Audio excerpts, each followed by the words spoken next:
Have you ever had a near-death experience? Or perhaps someone you know may have had a near-death experience? Well, if so, we would love to hear your story and have you as a guest on our podcast. For more information, visit NDE.world. Again, that's NDE.world.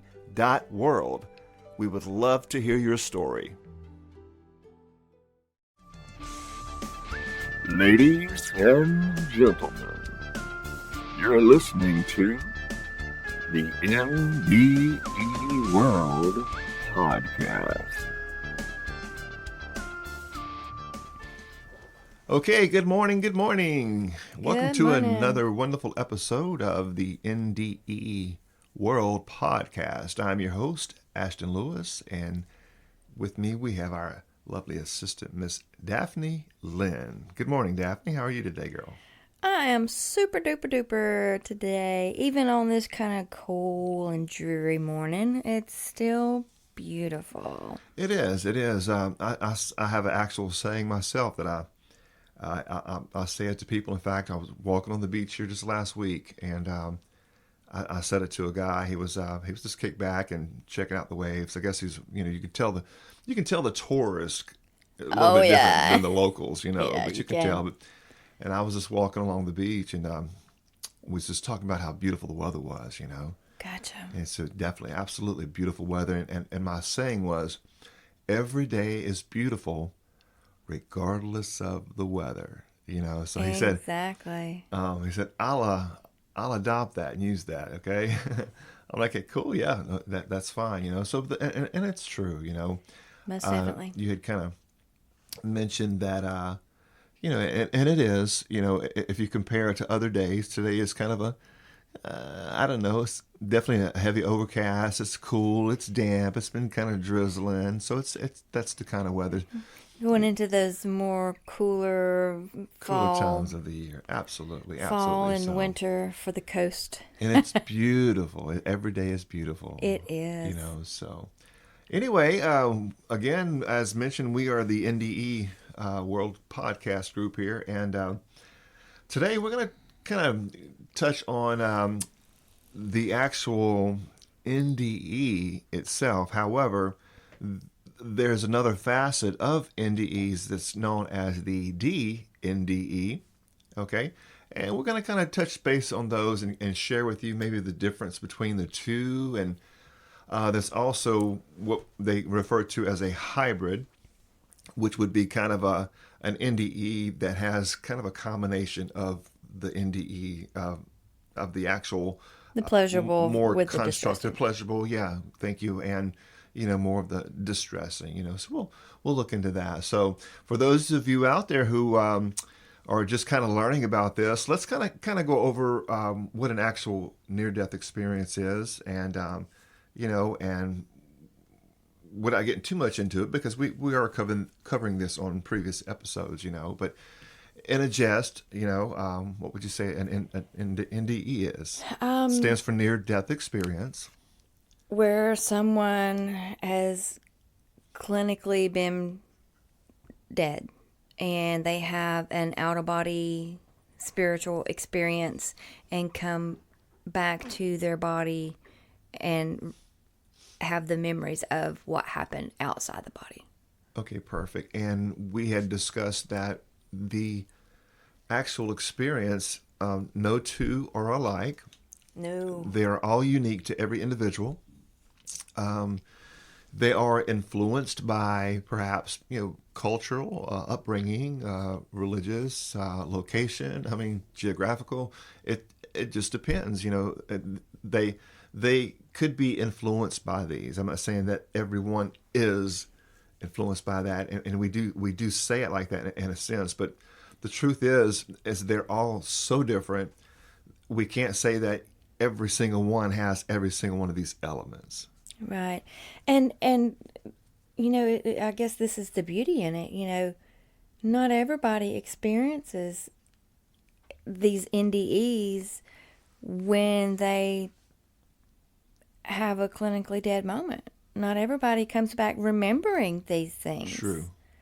Which is very interesting because, you would think that everybody that has a a near-death experience would experience and remember something that happened on the other side of the veil. Understood. But not everybody does. So that's very interesting to me, that not everybody experiences this.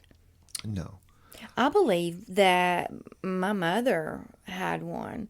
She had a surgery one time, and the look on her face when she woke up in the recovery room, we were in there with her, when she woke up, the look on her face, she's like, what am I doing here? And she never elaborated any more than that, and we never asked her, because I didn't know about NDEs back then. So I believe that my mother may have had one. It's quite a possibility.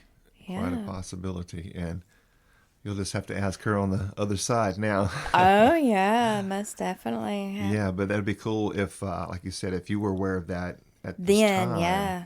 You could have asked her back then, yeah. Mm-hmm. Absolutely, yeah. So things happen, and as we've discussed, there has been tons and tons of scientific proof and data to back up the spiritual aspects and the reality of the NDEs. There's some groups that's did like over 60-something thousand worldwide results or tests or something. I don't know, but the numbers are staggering. So They are. We have the actual data, and this is something that is happening, and there are common elements and there are commonalities with the actual, the overall experience. And although they all differ per person and even, per culture as well. Right. So some of those things, let's just kind of touch base on those real quick. We're going to only hit bullet points here, like I said, because we're going to lean over into today's session and kind of talk a little bit more about the DNDE coming up here in a second. So, but in the actual near-death experience, okay, typically an out-of-body experience precedes it all. Okay, Mm-hmm. and once they have the out-of-body experience, they start having these actual spiritual Encounters with loved ones, dark tunnels, life reviews. Deep feelings of love, Love, a feeling of being at home. Peaceful, of being at home, correct, absolutely. Right. And like you said, life review, what you did to others, and Yeah. and good or bad, So there's a lot of things that a lot of these are made up of, although they are all Right. different, And with the distressing ones, there's commonalities in the distressing ones as well that I'm learning about. Absolutely. So that's, I guess, kind of a general overview. And like I said, we go into more detail on some of our previous podcasts on the actual NDE or the near-death experience. Now, we're going to kind of shift the coin a little bit and look at the other side and talk a little bit about this DNDE, okay? And for those of you out there who aren't very familiar with this acronym, we know that the DNDE stands for or represents actual distressed or distressing, okay? Near-death experiences, yeah. So instead of just a regular NDE, which is a near-death experience, which usually is a euphoric, beautiful, heavenly, yeah, blissful, just pleasurable, yes, and the other side is the actual distressing, which means they didn't actually experience these wonderful experiences, and so the distressing, we're gonna go ahead and just kind of break that down. It's really, you can kind of break it down into three that a lot of these researchers have found, kind of three basic categories, but one of them, a number fourth, could be added, and we'll look into those today too. So so what is a DNDE, Miss Daphne? The distressing ones are where you have a lot of the most common is the same elements as the pleasurable ones, but it's experienced as distressing. It goes into nothingness, a feeling without sensation, existing in limitless, featureless void.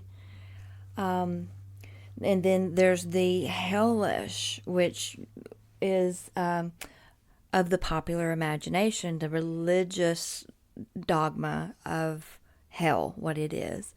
But is what's interesting to me about it is, as common as the NDEs are, the NDEs or the DNDEs are a lot less common, and it took 9 years to come up with just 50 of the accounts that were verifiable enough in detail to create a coherent sense of the experience. Right. So it took a long time to be able to determine the distressing, what the commonalities were with that. Wow. Yeah. But it's not as common as the pleasurable NDEs or the heavenly ones, whatever you want to call it. But it's within those 50s, there was the 3 types: the terrifying, the nothingness, and then the sense of hell. And then there is the sense of the hybrid experience, where they have the pleasurable mixed with the distressing. Well, to go with that comment, I see that you have actually Miss Nancy's book there. Dancing Past the Dark. Dancing Past the Dark. Yeah, that's Miss Nancy Evans Bush. For those of you out there who are interested in the concept, or this, what we call the DNDE, there are a few good books out there that we recommend. One of the ladies that I like is Miss Nancy Evans Bush, and in fact, I think that the one you've got over there, I think, is from Nancy Bush as well. It is, yeah. Is that the Dancing Past the Dark that you have? It is. Okay. Yes. Do you want to comment on that real quick, and then I'll comment on this one here, and then we'll actually go more details on the DNDEs. Yeah, the Dancing Past the Dark is the breakdown of the distressing near-death experiences. Okay. And then I think the Buddha in Hell elaborates a little more. It does. It actually builds on that. Okay, absolutely. Okay. So today you'll be commenting from the actual Dancing Past the Dark, and I'll be commenting on the actual Buddha in Hell. And with other sources, we'll mention, within all that. So now let's start off right here with the Buddha in Hell. I like this quote here. I want to quote it to you, and then we'll kind of kick it off with that. Sure. It says, "We now know that although the great majority of near-death experiences are beautiful beyond description, some are not. For almost 1 in 5 people who have an NDE, the memory may be traumatic." I mean... Okay, so it's been updated from the one that I'm reading in. Well, actually, I get it as well in the big picture. Right. They aren't as common as the other, but I was just want to get your opinion on that, or just some feedback, because it says 1 in 5. To me, that seems like a pretty high. So I think the experiences have grown, and they have more people willing to come forward. So because that number does seem a little higher than 9 years and 50 people. Well, so let me ask you this: could it be maybe the more prevalent concept of hell and judgment and torture and punishment being, since that is so prevalent today's, global conscious, I guess, could that be playing a part in more of these things taking place now? Maybe it very well could be. Yeah. Now let's go ahead and take a closer look at what you had mentioned earlier about the 3 categories. Okay, we're going to really break it down to kind of give our listeners an understanding of what these actual distressing NDEs are. Okay. So here in Nancy's book, The Buddha in Hell, on page, let's see, this is on page 23 down at the bottom, it says distress or hell. And this little section is interesting. It says that when psychiatrist Bruce Grayson, which we know Bruce is one of the original founders of the study of the NDEs, wonderful, wonderful man. Hopefully maybe one day we might even get him on our show. But Nancy said that when Bruce and I had analyzed our findings in the first study of distressing NDEs, we discovered that they cover a broad territory and typically fall into one of three major categories. So when we are referring to the DNDEs, or the distressing NDEs, then they're going to probably fall under one of three categories, and possibly a fourth category we're going to throw in there in the mix as well. So let's take a look at the very first category. She's calling it in her book the actual inverted experience, okay? So I'm going to read this little comment here, and you're welcome to read anything that you've got on that subject, and we'll discuss that, and then we'll shift over to the next one, which would be the void and then the hell one, okay? So it says here in the book, The Buddha in Hell, on page 23, the inverted experience. I'm going to read that for you guys. It says, for many individuals, what is frightening is not what happens, but that anything happens which is so far out of the norm. The pattern is the same as for pleasurable NDEs, but the person is terrified. Therefore, an, quote, inverted, unquote, response. Right. What are your comments on that? More on the fear of it, yeah. And I think it really has to do with us as humans being in control of our own lives. When we're accustomed to being composed and in charge, it's frightening to let go of that control. So safety lies in control. So when we don't have that sense of control, we fear. So that can create that distressing experience right away. Right. And without getting too far off subject, that really ties in, because death, and we're going to be covering that a lot on this channel, I'm sure. I don't think people should be looking at death as the end, and it shouldn't be something that we all fear. It's something that we should welcome. And lately, I've been studying the actual Tibetan Book of the Dead, and what I'm understanding, and then a lot of these NDEs, which also could tie in what you just said, is having that really calm, peaceful, welcoming, loving mindset when you are getting ready to cross over. Right. Don't fight for this world here. Don't fight for this body. Don't fight for it, okay? Because it can put you in a distressed mindset that you can carry over, and that consciousness can be carried over as a, and you can experience hellish, kind of terrifying experiences, So, and I just got into that book. I'm only just like a few chapters in, and it's really deep. So it's probably one of those books you got to read like about 10 times just to grasp it. But, right.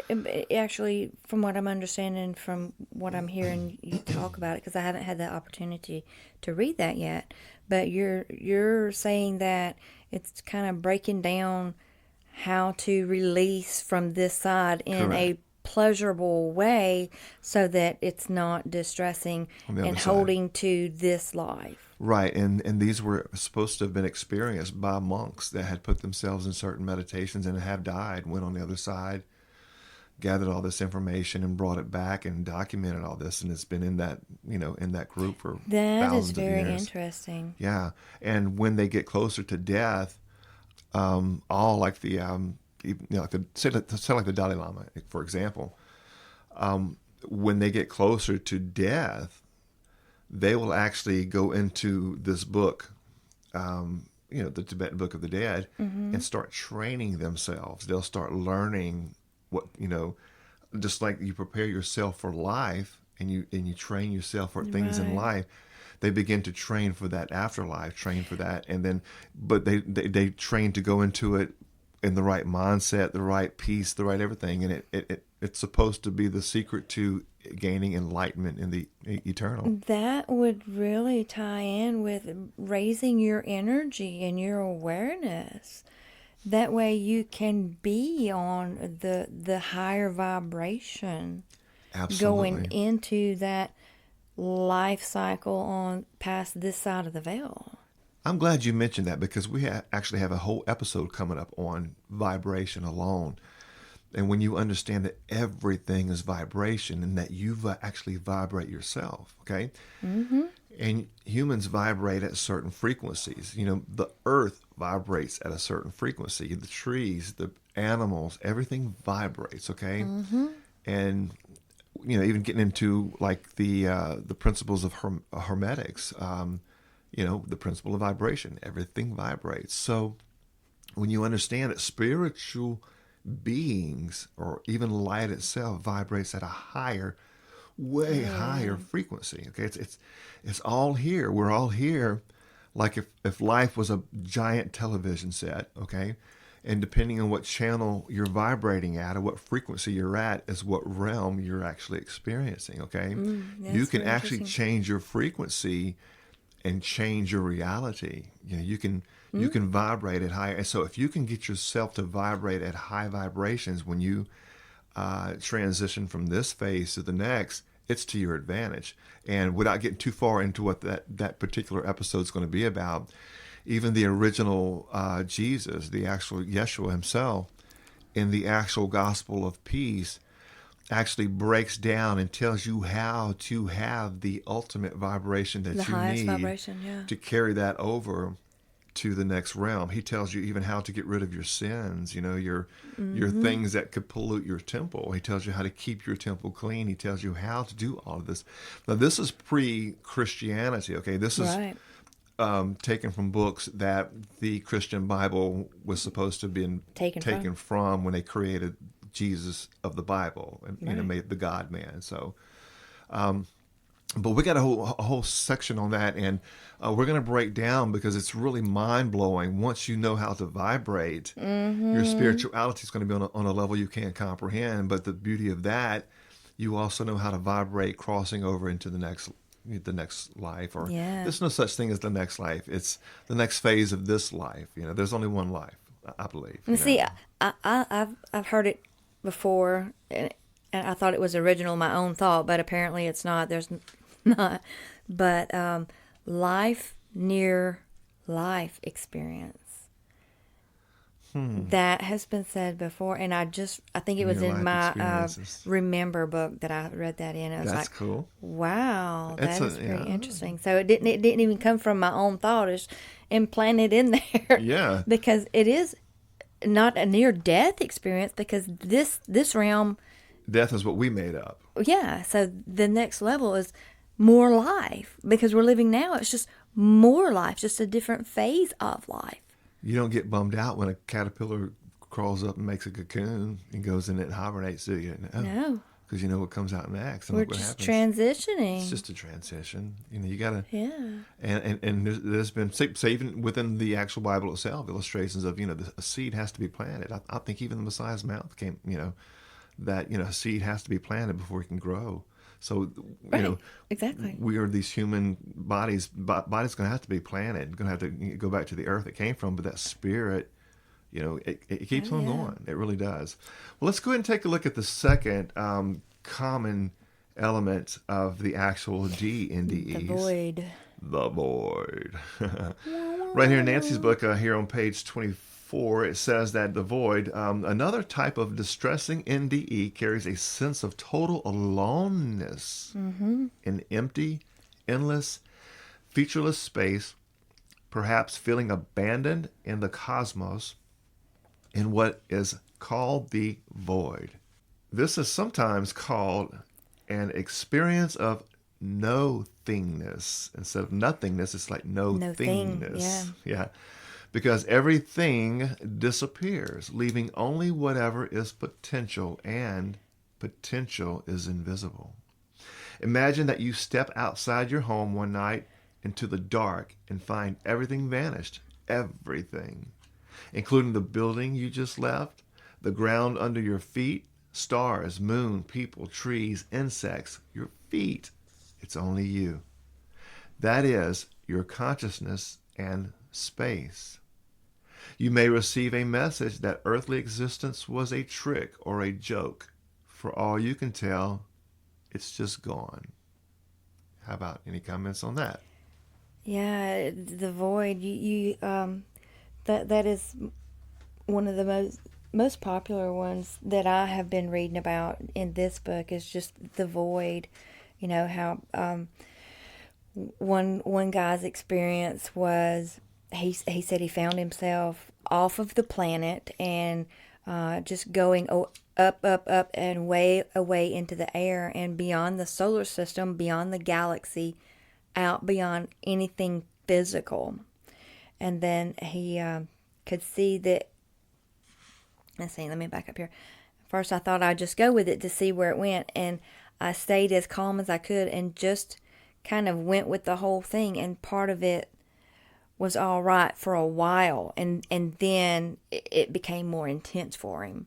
Right. So, well, that's where it becomes more distressing. Exactly. That's what I was going to say. This is what's referred to as the distressing part. Okay.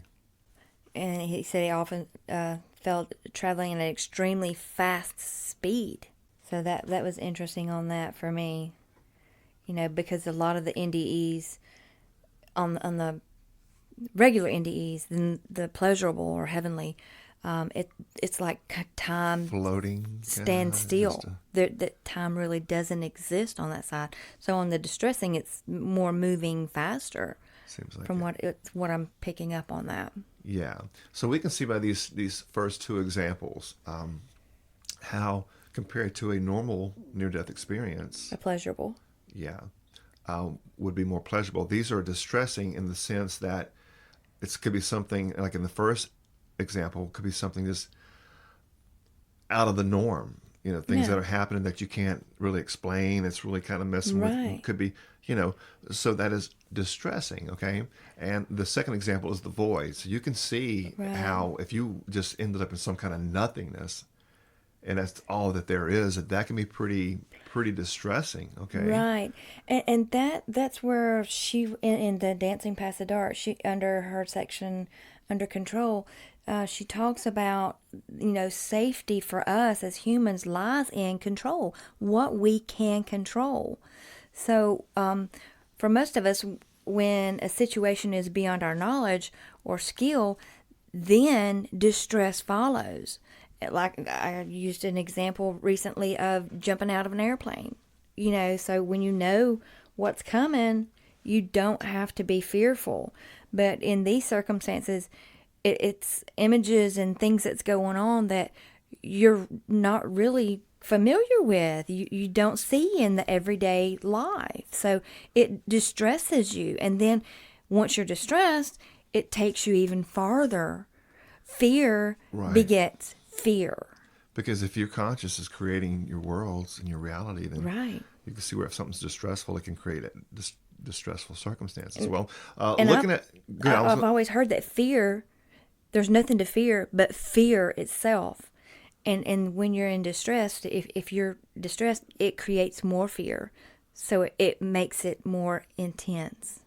Yes. Well, looking at time, we're going to go ahead and move on to the third one here.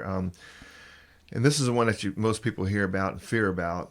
It's the actual hellish NDE, okay? And this are the ones that typically with the demons and the devils and the fire and the burning and the tormenting and the screaming and the Christian Orthodox view of hell, okay? So that's where this one falls in. That's the third category. Let me read this real quick and get your comment on it.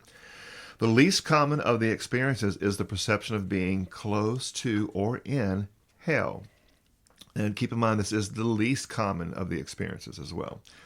The sensation may begin with a sense of falling, of smelling something unpleasant, of hearing harsh noises or voices, of seeing redness and believing it to be fire, or even visualizing fire itself. Alternatively, a perception of hell may come from coldness, a barren or ugly landscape, seeing wandering, featureless people, or observing people who seem physically tormented without experiencing torment oneself. Like the monk, people often say they have a guide with them. For most experiencers, what is hellish is the fear of what might be about to happen, rather than what actually does. For the experience is often compared to being a tourist.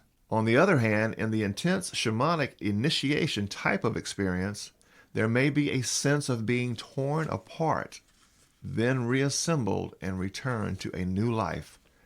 The classical mythical pattern of suffering, death, and resurrection. So, comments on the hellish? Yeah, in